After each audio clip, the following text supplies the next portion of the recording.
Clube Ludum.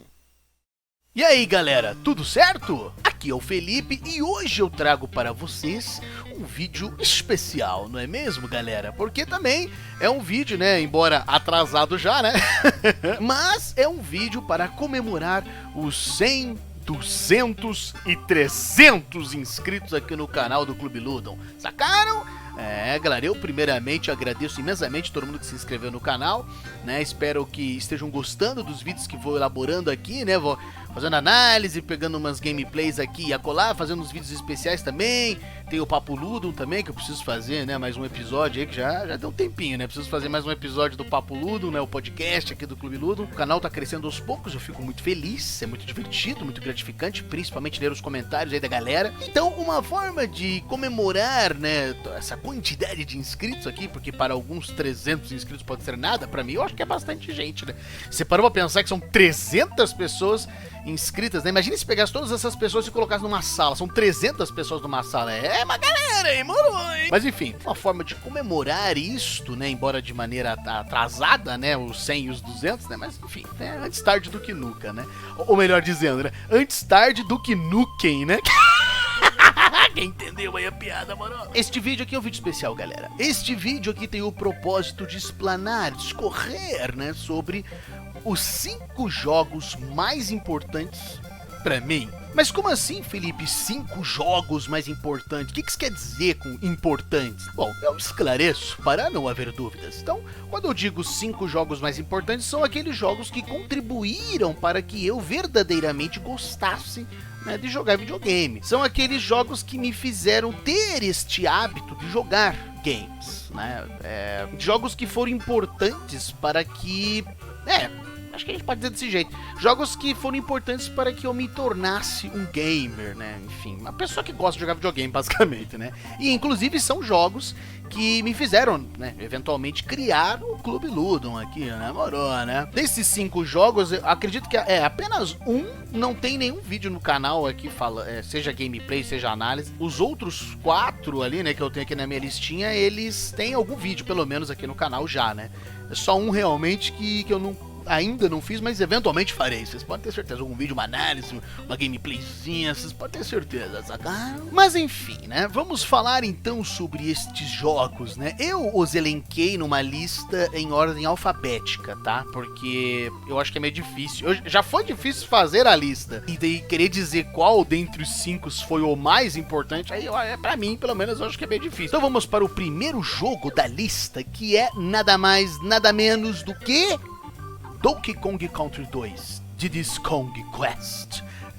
Galera, esse jogo formidável, lançado, né, em 1995, desenvolvido pela Rare, pela Rara, e publicado pela Nintendo, né? Mas por que ele é importante pra você, Felipe? Olha, sinceramente, ele foi um jogo que eu joguei muito quando eu era criança. Quando eu era criança, eu sempre joguei, né, esses jogos de Super Nintendo, Super Mario World aqui também, né, pela camiseta, vocês podem ver, né? Mas o Donkey Kong Country 2 foi o primeiro Donkey Kong que eu joguei e eu gosto muito do jogo, também por conta da temática de pirata que ele tem, a trilha sonora do jogo é incrível. Sinceramente, é uma das melhores trilhas sonoras de jogos até hoje, assim. Tem aquela música, como é que é do barco, né, que a gente tá na fase do navio, né, bem no começo do jogo.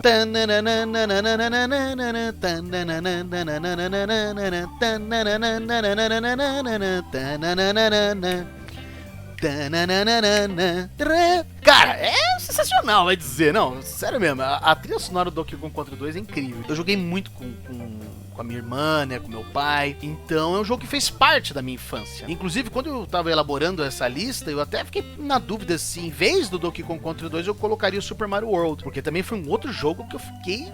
Nossa, eu era fissurado, queria ficar jogando, rejogando, fazendo 100%, tanto que o Donkey Kong Country 2 eu fiz 102%, né, o total, né, do jogo, mas eu coloco realmente Donkey Kong Country 2 porque realmente eu joguei muito mais ele, assim, eu gostava muito do jogo, e o jogo é muito divertido de jogar, porque, enfim, você vai avançando nas fases, tem as coisas secundárias pra fazer, né, você tem que pegar o bônus, tem que pegar a moeda e não sei o que, aí você gasta as moedas salvando o jogo, gasta as moedas fazendo aquele jogo de perguntas daquele Swank Kong. Cara, tipo, é cheia de coisa o jogo, assim, é fenomenal. Eu sinceramente gosto muito. Na história do jogo, o Donkey Kong foi sequestrado pelo Carol, né, que é o crocodilo rei lá e tal. Só que agora ele é um capitão, né, porque tem essa temática de pirata, né, no jogo. E daí ele sequestrou o Donkey Kong, aí o Didi, a Dixie Kong, que é uma personagem nova, né, os dois têm que se unir pra salvar o Donkey Kong. Aí você tem que ir avançando pelos mundos do jogo. Dá pra você jogar de dois, então se você trocar, porque você tem os dois personagens, aí você que nem Donkey Kong contra um. Aí se você troca, eu tô jogando com o Didi, aí se eu trocar, daí o outro que tá jogando comigo joga com a Dixie. Tipo, cara, é muito legal, você pode colocar eles nas costas, jogar, tipo, cara, é muito bom, sério mesmo.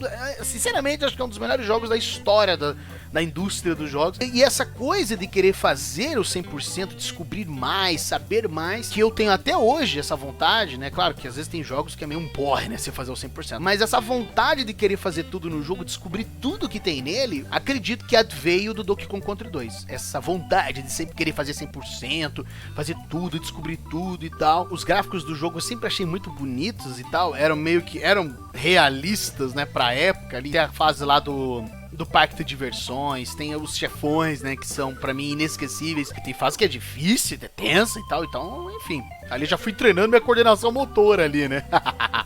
Mas é isso aí, esse seria o primeiro aí, né, moro, né, para se mencionar aqui nesse vídeo. Muito bem, o próximo jogo da lista é o Naruto Ultimate Hero 3. Esse jogo é muito hoje. Meu Deus do céu. Espetacular. Lançado em 2005, desenvolvido, né, pela CyberConnect 2 e publicado pela Bandai. Primeiro que eu já sou um fã de Naruto. Foi lá em 2006 que eu conheci Naruto e me viciei, né? Eu adorei o anime. Foi por meio do Naruto que eu descobri que anime é anime, porque antes pra mim, quando eu era criança, né, Dragon Ball, Sakura Card Captor, Sailor Moon, isso pra mim era desenho. Eu não sabia que eram animes propriamente. Então foi com o Naruto que eu descobri isso e foi a porta de entrada para outros animes, né, como Death Note, Monster, Fullmetal Alchemist, enfim. Embora não seja um anime perfeito, né, tem muitos probleminhas, né, precisa enrolar, enfim, um monte de filler aí e tal, mas de qualquer maneira, muito importante para mim, assim, que eu acho muito interessante. Tem uma série de coisas ao longo da história do anime que eu acho que são legais, assim, são muito boas, mensagens, enfim, ensinamentos, enfim, é um anime bom. Tem suas falhas, mas é bom.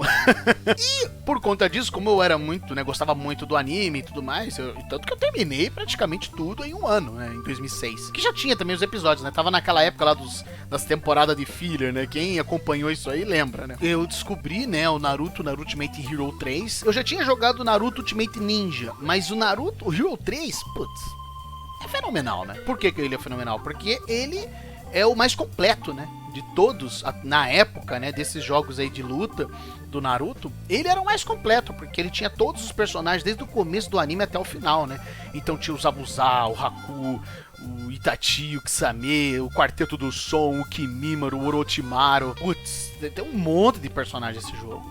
E é legal porque tem um monte de coisinha. Por exemplo, com o Gaara você pode se transformar no Shikaku, o Naruto pode usar o chakra da Kyuubi, o Kakashi usa Sharingan, o Itachi usa o Tsukuyomi. Tem os Hokages, né? Tem o primeiro, o segundo e o terceiro Hokage. Tem o quarto Hokage, que na época nem tinha dublagem. Se você jogava com ele não falava nada. Todos os jutsus dele eram silenciosos, não tinha dublagem. Ele era um personagem secreto, porque toda a movimentação, os golpes dele eram baseados no Kakashi Gaiden, né? Que na época acho que só tinha mangá, né? Que é justamente a história de como que o Kakashi conseguiu o Sharingan e tal, e que o sensei dele, né, era o quarto Hokage, que acho que na época nem tinha nome, né? A gente nem sabia que o nome dele era Minato. Isso muito tempo depois foi revelado. Então a gente ficava naquela, caraca, quem será que ele é? Meu Deus do céu, putz. E ele era apelação, né? Porque ele era muito rápido. É um jogo assim muito completo. Tem o Lee bêbado no jogo, né? Tipo, tem o Lee, aí ele toma lá o sake, que nem acontece no anime, aí ele fica bêbado. Ele pode ativar os 8 portões. Tem o Choji lá, quando ele toma aquelas pílulas lá do clã Kimetsu, daí ele fica com aquelas asas de borboleta. Cara, sério mesmo, é um jogo assim, cheio de detalhezinhos, né? E é muito legal. E é um jogo muito bom de jogar porque ele tem uma jogabilidade universal. Isso é um termo que eu utilizo pra querer dizer que todos os comandos são os mesmos pra todos os personagens. Então se você sabe os comandos do jogo, você consegue jogar com qualquer um. Claro que cada personagem tem suas particularidades, né? Seus jutsus próprios e tal. mas é fácil de jogar, não é que nem Mortal Kombat ou Street Fighter, que os personagens têm vários combos diferentes, você tem que decorar e tal. E eu jogava muito o Naruto, o Hero 3. Sem falar que é legal porque ele tem uma historinha própria, né? Ele é baseado numa ova do Naruto, lá que tá tendo um campeonato em Konoha, aí tem que pegar lá os cristalzinhos vermelhos, cristalzinho azul. Tem uma ova que introduz a história, né, do jogo, e o jogo continua, né? Tem uma campanha própria e também tem um modo campanha lá que conta a história do anime. O problema é que eu joguei esse jogo em japonês, então se teve alguma coisa a mais que foi dita, até hoje eu não sei porque eu joguei ele em japonês. Mas era divertido, eu jogava bastante com os meus amigos, com a minha irmã. E modéstia à parte, eu era muito bom no jogo, porque eu gostava muito, era muito legal de jogar. Então eu ficava jogando, rejogando, ficava o dia inteiro, né? Era criança, não tinha muito o que fazer, né? Então eu ficava jogando que nem um louco. Realmente, eu era muito viciado nesse jogo. Então eu lembro até uma vez que eu fui jogar com um amigo meu, ele deixou vantagem pra ele, ou seja, daí ele causava mais dano em mim. E mesmo assim eu consegui ganhar dele. Eu lembro disso. Eu era muito viciado nesse jogo, né? Modesta parte. Hoje é bem capaz, se eu for jogar hoje, eu vou me ferrar, porque faz muito tempo que eu não jogo. Mas é interessante porque, por conta disso, de eu ter essa... enfim, eu gostava muito de jogar e treinava bastante, então eu acabei ficando bom no jogo. E foi com esse jogo justamente que eu aprendi essa questão de, tudo bem, você ganhou, mas... não tem que ficar humilhando o outro só porque você ganhou ali no jogo e tal, né? Foi com esse jogo que eu aprendi a ter esse espírito de competitividade, porque se perder, perdeu, né? Segue em frente, né? Continua treinando, que nem o Naruto fala isso, né? No anime, né? O próprio Gai fala isso pro Lee também, né? Continua treinando, se aprimorando. E se você ganhar, beleza, ganhou, né? É meio que você tem uma certa honradez, né? Não ficar tirando sarro, humilhando o teu adversário. Pode parecer bobo isso que eu tô falando, né? Enfim, né? Tipo, pô, o cara tá aprendendo um negócio disso com videogame. Eu não acho bobo, porque, sinceramente, os jogos, na minha visão, eles têm mensagens, têm ensinamentos que eles podem proporcionar para as pessoas que jogam. Basta você observar, né? É a mesma coisa você querer assistir um filme, sei lá, que também passa uma mensagem importante, mas você não quer ver essa mensagem. Você, esse filme é uma bosta. Daí tem outros jogos do Naruto que vieram depois, mas o Hero 3 pra mim é o mais importante, até porque muitas das mecânicas que estão nele estão nos jogos mais atuais do Naruto, né? Enfim. Mas é isso. O próximo jogo da lista, galera, é Outcast, de 1999. Putz, galera. Nossa, esse jogo é incrível. Eu adoro e amo. Outcast foi desenvolvido pela APAL, que é uma empresa belga que faliu, mas que recentemente elas, né, se reergueu, que é a APAL Studios, né, o nome, porque, enfim, né, anunciaram a sequência de Outcast, né, ele foi lançado em 1999, né, 20 e poucos anos depois, o jogo finalmente tem uma sequência, né, e o jogo foi publicado pela Infogrames, né, bora. Esse jogo é incrível, galera, sério mesmo. Hoje em dia, quem for jogar ele, tem que levar em consideração a época que ele foi lançado, porque ele basicamente é um precursor dos jogos de mundo aberto. Toda vez que se fala em jogos de mundo aberto, todo mundo sempre cita o GTA 3, mas antes do GTA 3 teve o Outcast, que é de 1999, e muitos dos elementos e mecânicas que estão, né, no GTA 3 já estavam no Outcast. Então ele é um jogo revolucionário para a época que ele foi lançado nesse sentido. A história basicamente é o governo dos Estados Unidos da América inspirado por teorias científicas sobre viagens a mundos paralelos. Eles pegam aquela teoria das cordas, né, enfim, para fundamentar essa ideia, né, no jogo. Eles conseguem descobrir um meio de viajar a um mundo paralelo. Eles enviam uma sonda para esse mundo para conseguir imagens, coisas, né, desse mundo paralelo, desse planeta. Só que dessa sonda é danificada e gera um problema ali, né? Gira um buraco negro que começa a absorver a Terra. Então eles têm que entrar nesse mundo paralelo, consertar e recuperar a sonda para que esse buraco negro aí desapareça e, né, a Terra não desapareça e se transforma em poeira cósmica, entenderam? Basicamente é isso. O protagonista é o Cutter Slade, ele é enviado com um grupo de cientistas pra lá, né, pra esse planeta que se chama Adelpha. Quando o jogo começa, os Talons, né, que são os seres que vivem nesse planeta, começam a chamar ele de Ulukai, que tem uma profecia que ele diz que o Ulukai, o Salvador, chegará para salvar Adelpha das mãos do terrível Faenhan, que é um líder déspota que tá governando ali Adelpha. Basicamente, resumindo bastante, é isso. É uma história, assim, muito interessante, que envolve essas coisas de mundo paralelo e não sei o que e tal, mas o que é legal, assim, é esse universo, essa sociedade desses Talons que foi criada. Eles têm a cultura deles, a história deles, eles têm um idioma. Os desenvolvedores do jogo fizeram um idioma que se chama Agazork, ou seja, quando os personagens estão falando, não são só tipo uns sons estranhos para parecer um idioma, eles realmente falam. Cada missão que você faz, ela é diferente, ela não é, por exemplo, sei lá, que nem Assassin's Creed da vida, que tem muita missão repetida. No Outcast isso não acontece. As missões, todas elas são únicas, todas elas ensinam coisas novas pra você. Pelo menos eu me sentia muito intrigado, eu queria muito saber o que mais. Porque esse Talon foi revertido. Revertido? O que é isso? Não, porque quando o Hazard desaparece, é tal coisa. O quê? Não, porque ele é um Talon de essência Ganda. Que os iodos fiquem em silêncio. O que é isso, cara? Como assim? O que significam essas palavras? Porque é do idioma deles, o Agazor. Cara, tem um monte de coisa. É uma história muito interessante, é um jogo interessante porque ele é vivo. Tem uma cidade que se chama Talanzar no jogo, você fica perambulando por ela, os Talans eles estão conversando, os NPCs, assim, eles estão assim conversando e não sei o que e tal, estão fazendo coisa. Claro, isso hoje em dia é natural, isso não tem nada demais, isso é o básico de qualquer jogo de mundo aberto. Se você for ali em Red Dead Redemption 2, você vai ver isso. Só que em 1999, isso era revolucionário, era uma coisa, é um jogo em 3D, né? Eu, jogando isso aí lá, acho que foi lá em 2005, 2006 que eu joguei ele, cara, é extraordinário esse jogo, é incrível. Ele tem uma história interessante, ele tem esse mundo vivo. Mas enfim, esse jogo foi importante por conta disso, porque combinado com aquela questão ali do Donkey Kong Country 2, de sempre querer explorar e saber mais, o Outcast foi o jogo que verdadeiramente fez isso comigo, de querer explorar.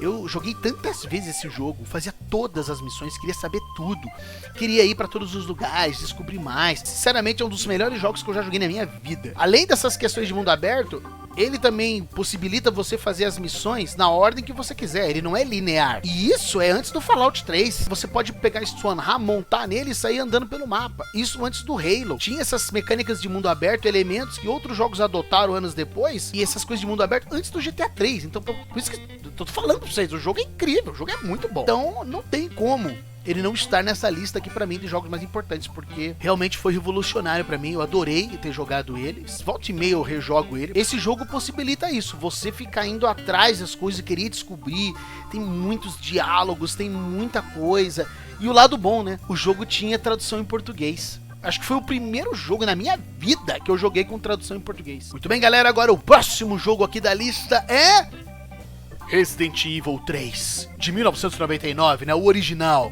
Galera do céu, se não foi o primeiro, foi um dos primeiros jogos que eu já vi na minha vida. O meu pai, ele adorava jogar, até hoje, né? Ele é super fã de Resident Evil. Eu acho que Resident Evil 3 foi o Resident Evil que meu pai mais jogou, fora o 4, né? Meu pai adora também jogar o Resident Evil 4. Toda hora ele tá jogando lá os mercenários do Resident Evil 4. Mas meu pai sempre jogou muito o Resident Evil 3. Eu via ele fazendo lá as munições e tal, pra enfrentar o Nemesis com a Jill e tal. Putz, cara, era...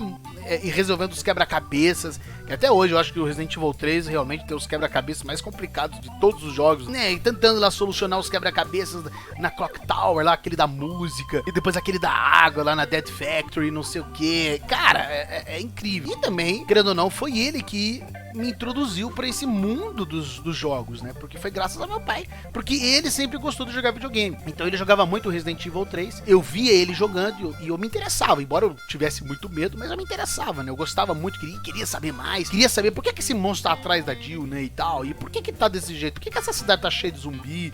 E quem que é esse cara, esse Carlos, Nikolai? Quem que são esses caras?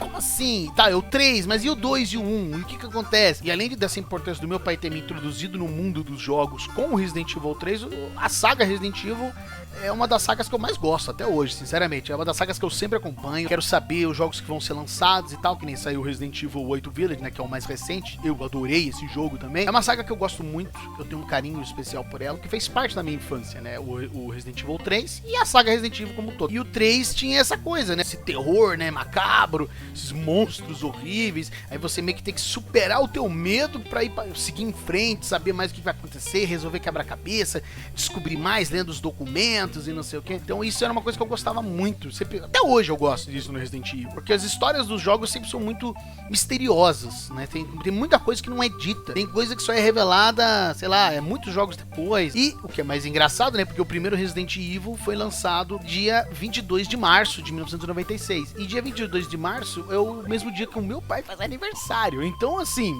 eu não acredito nessas coisas de destino nem nada, mas é uma coincidência muito curiosa e sempre foi um jogo que me instigou muito, seja por conta do medo de superar os meus medos e avançar no jogo, seja por conta da história mesmo do Resident Evil, da saga, querer saber mais e tal. E também é um jogo extraordinário. Só aquela coisa também de você poder selecionar o que você vai fugir. Vai fugir do monstro ou vai enfrentar ele? Vai empurrar o Nemesis ou vai sair correndo, sabe? Vai acionar aqui o botão pra queimar e eletrocutar todos os zumbis ou você vai sair correndo, sabe? Putz, é muito legal. Embora ele tenha uma história mais simples, porque basicamente a história é a Jill fugindo da cidade, né? E, enfim, encontrando lá os caras da UBCS, exploram outros aspectos da saga Resident Evil e tal, mas a história em si é muito simples, é basicamente a Jill fugindo contra outras pessoas, enquanto o Carlos e tal. É um jogo que, pelo menos na minha visão, deixa mais perguntas do que respostas. Bora lá, né, galera? Foi muito crucial para que eu gostasse de jogar videogame, e não é à toa que hoje eu sou muito fã da saga Resident Evil, gosto muito. E começou com Resident Evil 3. Embora ele não seja o meu favorito, mas eu tenho um carinho muito grande por ele. Ele lembra o meu pai, então não tem como ele não estar nesta lista aqui dos mais importantes pra mim. Mas é isso aí. E agora, galera, vamos então para o último jogo da lista, mas não menos importante, que é The Godfather. Nossa, galera, esse jogo é muito hoje. Foi lançado em 2006, né, o The Godfather, né? No caso, eu joguei a versão de PlayStation 2. A versão de PlayStation 2, né, foi desenvolvida pela Page 44 Studios. Nossa, eu nunca ouvi falar dessa empresa. Mas é uma empresa que já faliu, aparentemente. E foi publicado pela EA, né? Apesar disso, acho que, se não me engano, nessa época aí, 2006, eu não sei como que eu posso dizer. Eu não sei se ele poderia denominar dessa maneira, né? Época de ouro da EA, né? Mas acho que é uma época melhor da EA, né? Tem vários jogos da EA, assim, que são muito bons e tal. E esse The Godfather é um deles, né? Eu, sinceramente, adoro esse jogo. Mas o que é o jogo, Felipe? Do que é? Pô, nunca ouvi falar. Basicamente, o jogo, ele é uma adaptação do filme do Poderoso Chefão, aqui no Brasil, né? Que é conhecido. O nome do filme é The Godfather, né? Se você traduzir, fica O Padrinho. Mas aqui no Brasil colocaram O Poderoso Chefão. Não sei porquê, mas enfim. O jogo, então, é uma adaptação desse filme, que, por sua vez, é uma adaptação de um livro do Mário Puzo. Mas, enfim, o jogo, ele conta a história, né? Ele começa ali falando, que nem acontece no filme, que tem o casamento da filha do Dom Vito Corleone, né, que é a Connie Corleone e tal. Uma galera lá chega lá e começa a pedir favores, né, porque, como é que é? Eles falam isso no filme, que faz tempo que eu assisti. Nenhum siciliano pode negar um pedido, né, um favor no dia de casamento da sua filha, uma coisa assim. Aí as pessoas aproveitam o casamento da filha dele pra pedir favores. E dentre essas pessoas que vão lá, no caso do jogo, porque o jogo usa um protagonista que não existe nos filmes e acho que nem existe nos livros, o protagonista do jogo se chama Aldo. E basicamente a mãe dele vem pedir favor, vem pedir ajuda pro Dom Vito Corleone. E o Dom Vito Corleone manda o Lucas Brasi, se não me engano, pra ajudar lá o Piá, que tá sendo espancado no meio da rua lá. E daí o Lucas Brasi começa a trazer esse Aldo pra família Corleone, vai introduzindo ele nesse mundo da máfia e tal, enfim, vai ajudando ele e tal, porque a mãe dele pediu pro Dom Vito Corleone ajudar. Aí vai tendo o jogo, enfim, vai tendo vários outros acontecimentos que envolvem a história do filme, né, e personagens do filme, e coisas que envolvem esse Aldo, né, enfim, lá, por exemplo, tem uma mulher lá que ele se apaixona e tal.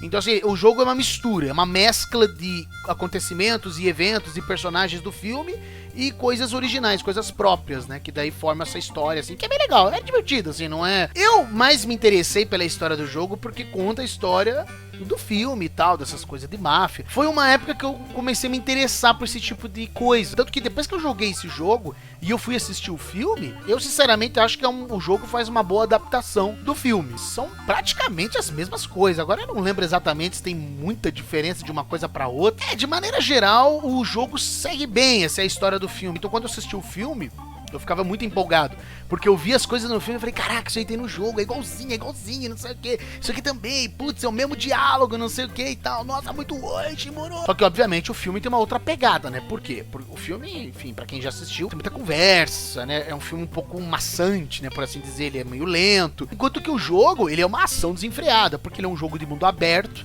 né, também tem missões, tem coisas secundárias pra fazer, tem missões principais, por exemplo, entrar numa loja lá e convencer o padeiro a pagar proteção pra família Corleone, né? Tipo, você tem que extorquir a pessoa, né? Basicamente. Aí você tem que ir lá ficar pressionando o cara, aí tem uma barra de pressão, assim, que... Ah, não, se você vai falando assim, o cara... Não, pelo amor de Deus, tudo bem, tudo bem. Daí o cara aceita, ele paga um valor semanalmente pra família Corleone e o personagem, né, ganha um percentual dele, né? E daí, conforme ele vai subindo na hierarquia da família Corleone, ele vai ganhando cada vez mais grana. É interessante, é um jogo muito legal. Eu acho que ele não inova, assim, muito em comparação com outros jogos da época de mundo aberto, assim. Eu acho que ele fica mais tranquilo, assim. Ele pega o que dá certo, né? Mas ele tem elementos interessantes e ele usa essa história do filme que é muito boa. Claro que não é tão aprofundada e tão bem elaborada quanto no filme, né? O filme aprofunda bem mais. Mas o jogo faz uma coisa legal. Eu acho que é legal, assim, é como se fosse tipo um complemento da história do filme, por assim dizer, né? Mas é muito legal, porque daí você monta o teu personagem, você pode montar a cara dele, colocar as roupas e tal. E o estilo de roupa, a moda, né, dessa época, eu gosto muito. Que é justamente suspensório, roupa social, gravata, paletó, chapéu.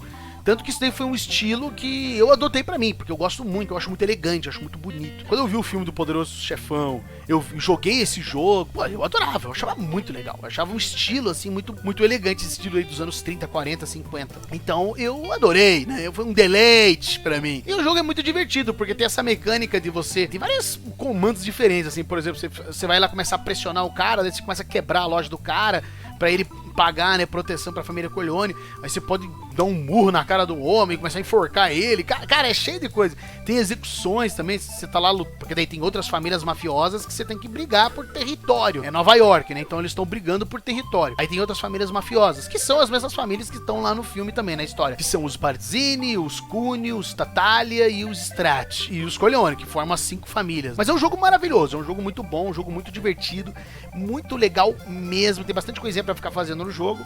Então, assim, quem gosta de Poderoso Chefão e gosta de jogos de mundo aberto e tal, vai adorar. Esse jogo, então, ele me moldou nesse sentido de moda, né? Por exemplo, do estilo de roupa que eu gosto de usar. Tem que falar que a história é muito boa e até hoje eu sou um super fã de Poderoso Chefão. Gosto demais, acho muito legal. E esse negócio de máfia também eu sempre achei muito interessante, essas histórias, filmes. Tanto que depois, né, só pra ficar no âmbito de jogos, eu depois, muitos anos depois, lançou The Mafia 2, pô, já me interessei, já quis saber. E um detalhe interessante, o The Godfather, quando eu joguei, eu joguei a versão europeia, que daí tem em português de Portugal. Isso que era mais legal também, porque eu joguei e eu consegui entender o que estava acontecendo, e eu me interessava cada vez mais. Jogo de bandidagem, né, basicamente, né, igual um GTA da vida, né. Enfim, é o contexto do filme, né, eles são de uma família mafiosa, então eles fazem esse tipo de coisa pra ganhar a vida deles, né, enfim. Mas é isso aí, galera. Falei bastante, mas acho que eu falei o necessário, né, pra vocês compreenderem por que esses jogos são importantes pra mim. Mas agora, parando pra ver essa lista que eu elaborei, realmente, com exceção do Donkey Kong Country 2, que não temos lá uma história muito, né, não se preocupa muito em contar uma história, enfim, não foca, né, o foco do jogo não é o enredo. Pegando Naruto aí, o Outcast, o Resident Evil 3 e o The Godfather, são jogos que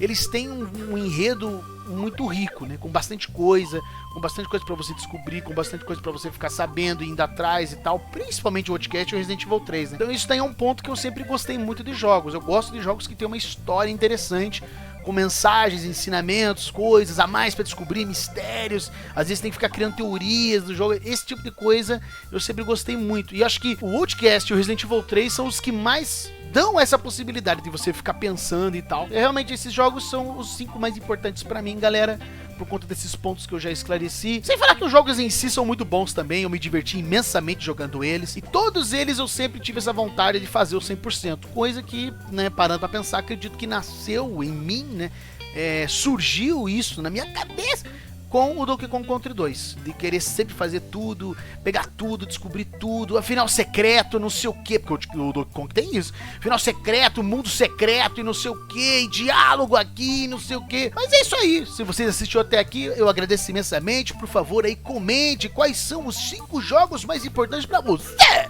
Diz aí nos comentários, quero saber, quero ler, moro? Muito obrigado mesmo quem assistiu. Por favor, clica aí no gostei, se inscreva no canal aí do Clube Ludo. E não se esqueça de acompanhar o Clube Ludo nas redes sociais, seguir na Twitch também, porque volta e meia estamos fazendo lives lá, né, diversos games. É isso aí, galera, estamos aqui para falar sobre o mundo dos games, né? Porque o mundo dos games é extraordinário, sacaram? Eu estou querendo fazer mais vídeos nesse sentido, né, nesse formato, por assim dizer, fazer uma lista, sei lá, quais são os 5 melhores Resident Evil pra você, quais são os 5 jogos de Resident Evil mais porretas pra você. Eu achei legal essa ideia de fazer uma lista, ficar comentando sobre os jogos, falando sobre eles, o que você acha e tal. Se vocês também tiverem outras ideias pra outros vídeos, por favor, coloquem aí nos comentários, me digam aí o que vocês acharam do vídeo. E é isso aí, galera. Muito obrigado mesmo por todo mundo que assistiu e até a próxima, galera. Muito hoje!